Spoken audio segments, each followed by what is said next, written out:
যুব ও ক্রীড়া উপদেষ্টা আসিফ মাহমুদ নিজের ফেসবুক পোস্টে বলেছেন, যাত্রাবাড়ী ও ডেমরা এলাকায় শিক্ষার্থীদের হামলা ও সংঘর্ষের ঘটনায় আইনশৃঙ্খলা রক্ষাকারী বাহিনী অ্যাকশনে গেলে আরও সংঘর্ষ ও রক্তপাত হতো। তিনি বলেন, শত চেষ্টার পরেও বসে সমাধান করার আহ্বান জানানোর পরেও শিক্ষার্থীদের সংঘর্ষে জড়ানো থেকে আটকানো গেল না।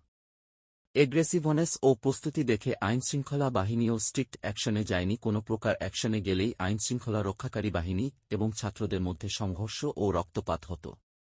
সকল পক্ষকে ধৈর্য ধরার আহ্বান জানাচ্ছি। একত্রে দেশ গড়ার সময়ে সংঘর্ষের মতো নিন্দনীয় কাজে জড়ানো দুঃখজনক। এই ঘটনায় জড়িতদের বিরুদ্ধে যথাযথ আইনি ব্যবস্থা নেওয়া হবে বলেন এই উপদেষ্টা। এর আগে সোমবার দুপুরে সরকারি শহীদ সোহরাওয়ার্দী কলেজ, কবি নজরুল কলেজ ও ড. মাহবুবুর রহমান মোল্লা কলেজ শিক্ষার্থীদের মধ্যে সংঘর্ষের ঘটনা ঘটে। এ সময় ৬ প্লাটুন বিজিবি মোতায়েন করা হয়। দুই পক্ষের মধ্যে ধাওয়া পাল্টা ধাওয়ায় রণক্ষেত্রে পরিণত হয়। যাত্রাবাড়ীর ডেমরা এলাকা সংঘর্ষে বেশ কয়েকজন শিক্ষার্থী